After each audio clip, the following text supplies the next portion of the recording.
Hi, everyone. Life Coach Carissa here, back with you today to talk about our emotional temperature. I am sure you all understand body temperature, right? Our body is like a furnace and it puts out heat all of the time. It comes from your body doing the work that keeps you alive. And when it puts out more heat than usual, this is your body telling you that there is a problem. You have a fever.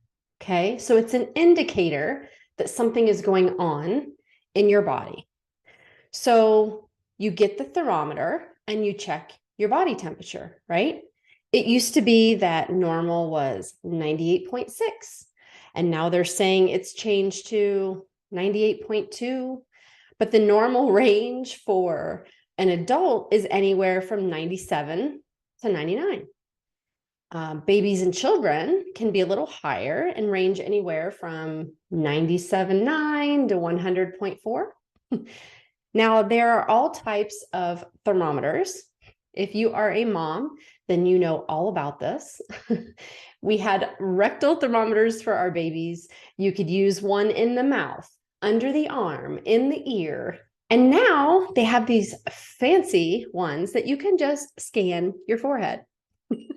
Many different ways to tell you your body temperature so that you can be aware of what is happening in your body and take the appropriate measures to support that.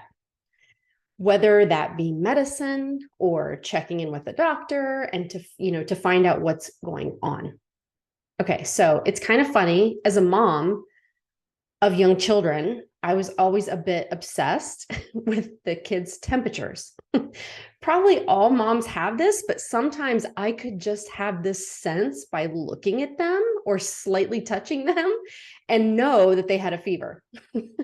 I was right a lot of the time. And so I would go into problem solving mode, right? And so this is all about, body temperature. And you're wondering, where are you going with this? Okay, so I'm taking the same concept of body temperature and I want to talk about emotional temperature. Okay, so what do I mean by that? Well, I had this light bulb go off over the last couple of years as I would be out in public. I would interact with people and I kept seeing this common theme in my mind. Everyone has an emotional temperature. The person in front of me is really losing their crap. They must be at 104, 105. Could it help us to see our emotional temperature like in this way? If we had an elevated body temperature, we would be much more aware of what this means and how we are potentially going to feel as a result. Like when we have a fever, we may not want to be around others because we could spread the illness or infection to them, right? We take it seriously. Well, what if we knew that we had an elevated emotional temperature? Could we be mindful and take steps to support ourselves in a better way? Or even a step further, noticing our children's emotional temperature, right? The same way that we would with their body temperature, we can be in tune to what their emotional temperature is. So let me paint a picture of what this could look like. I began to reflect on my life prior to my career change, and I could see that I had a very high emotional temperature most of the time. For a long period of time, I would say my emotional temperature was consistently either a low grade or a high grade fever. And what I mean by this is every day I would wake up, do what I needed to do to get myself ready for work. And then later, when kids came along, I'd get them ready for school and I would go to work, and my emotional state was already in this heightened place. Like if my emotional state had a temperature reading, it would have ranged from 100 to 105. Do you follow me? Most days when I arrived to work, my emotional temperature was already elevated. Maybe it is because someone said something to me that bothered me. And then my child is not doing what I ask and I feel disrespected. And then I deal with an angry driver on the way to work. And then a person cuts me in front of me to get gas. And then I have a customer being demanding and rude when it's uncalled for. I bet their temperature is elevated too. Can you see this? We all walk around in various states of having an emotional fever. We like to think we are pretty self-aware, but the painful truth is that most of the time we are not, because we are often thinking and acting on autopilot so that our body can conserve energy. This is how we were designed. However, if we can take a proactive approach and knowing what happens when our temperature gets too high, that can be very beneficial for us. What happens when our emotional temperature gets too high? Well, sometimes all hell breaks loose. This is when people cross that line or go over that edge. Maybe they scream at their kids, they yell back at the rude customer, their driving escalates to road rage. They may do some self-medicating or take harmful actions against their own well-being. These actions could range anywhere from mild to severe. It could only hurt yourself or it could be hurting someone else. So like I said, this light bulb went off for me. I recognize that I have taken proactive steps in my life to lower my emotional temperature. I used to be that person that was ready to snap, ready to cry if someone said the wrong thing to me, ready to get defensive to a friend that said something that I took the wrong way, or ready to argue with family, my coworkers, right? I was ready to turn to my buffers, which were like overworking, over drinking alcohol, and overeating to try to make myself feel better. But those buffers didn't really lower my emotional temperature. I thought they were helping, but they weren't. If it did help, the reality is that it was just a temporary fix to make me feel a little better, but it would come with a negative consequence later. I needed a more intentional action of self-care and compassion to really help me lower that emotional temperature. So what I would like to offer you with all of this idea is to give you a new tool to have in your toolbox, a tool that allows you to know what your temperature is at all times and how you can lower it if need be. The first thing that helped me was really believing this whole 50-50 life concept that I talk about, that I was not placed on this earth to have everything go my way and experience happiness 100% of the time. I reconciled with the truth that as a human being, I actually evolve and grow through trial and adversity, not when things are smooth and falling into place. I realized that I can use that adversity to help others around me, which is the pinnacle of life, right? To give back to others and leave a lasting impression on the world and the people in it. We aren't typically thinking this way. I know we're usually wrapped up in our own lives and we just can't see the bigger picture. So when I wake up each day, I give thanks for being here another day. And I say to myself, this is going to be a 50-50 day. And I will do my best to navigate that without adding more negative energy into this world around me. So how do you know what your temperature is? You could really evaluate this by having the self-awareness to regularly check in with yourself. Okay, just some ways that you could do this would be journaling, writing about how you're feeling and what thoughts are creating those feelings. You could meditate, which is, setting aside quiet time to reflect and listen to ourselves. You could reflect, look at the actions that you're taking. Are they positive or negative, proactive or reactive? And 4, maybe ask ourselves a great question, like, what do I need more of or less of right now? And after trying some or all of these things, then put a number on your emotional temperature. Awareness has to come before you change, right? So give yourself a number. Do I have an emotional fever? Or am I a healthy emotionally temperature right now? Am I 98? Do I have a low grade fever, 100, mid grade, 102? Do I have a high emotional fever, 105? Once you give yourself that number and you state it, you now have the awareness to stay there or choose to do something to change it.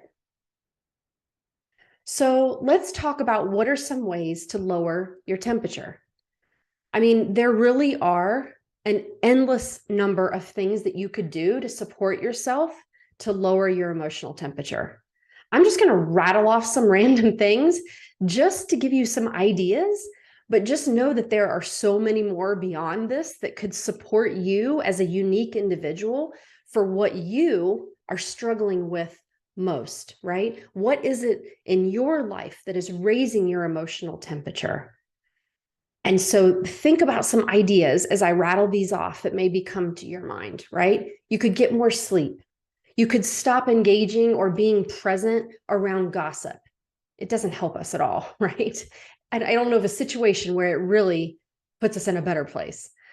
You could practice deep breathing exercises, right?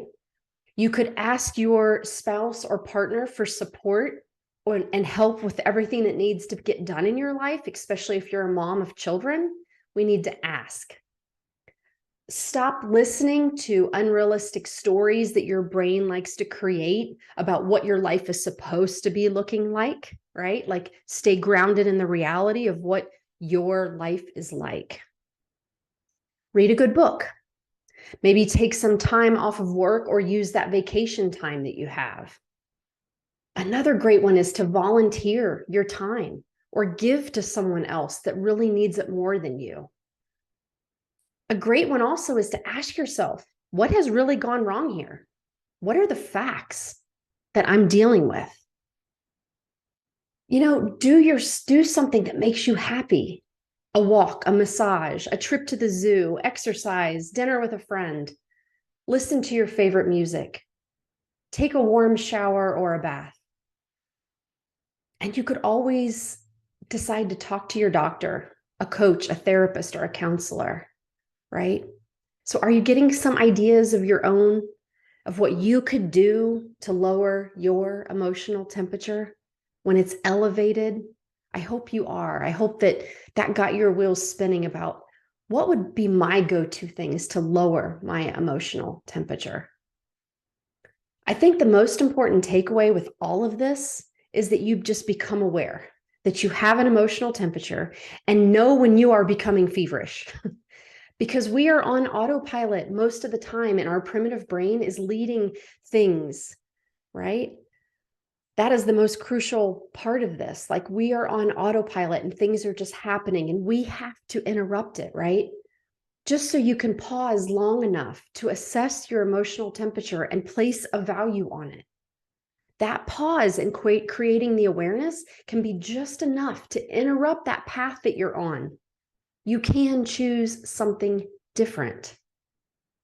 I wish we did have a device like this that would just take our emotional temperature and it would be crystal clear that I need to do something about this. But we don't have that yet, right? So we have to find other ways to monitor this ourselves if we want more peace and contentment in our life.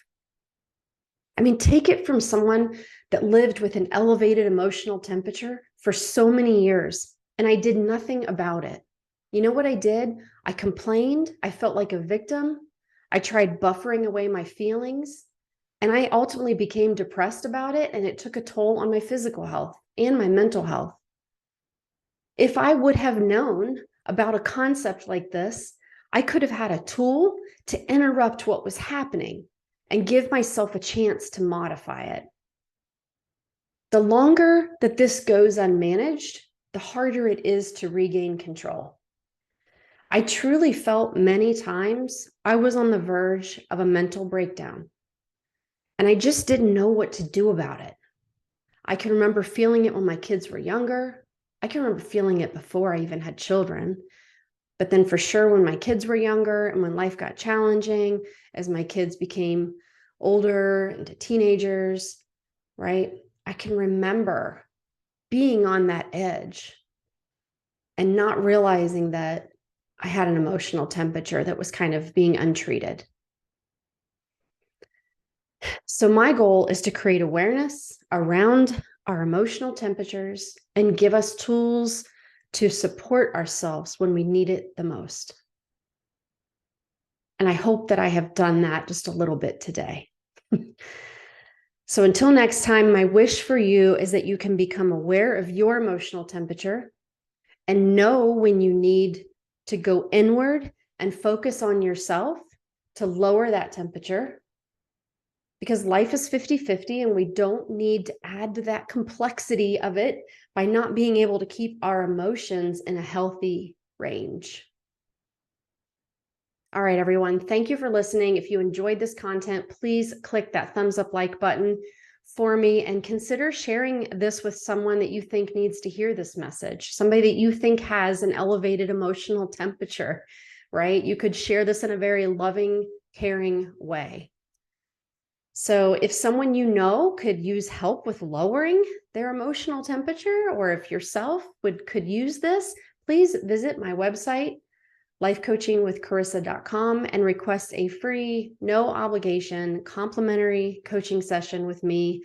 I would love to help. You'd be surprised at what we could accomplish in a complimentary coaching session. It really is amazing. All right, everybody. Have a great day, and I will see you in a couple weeks.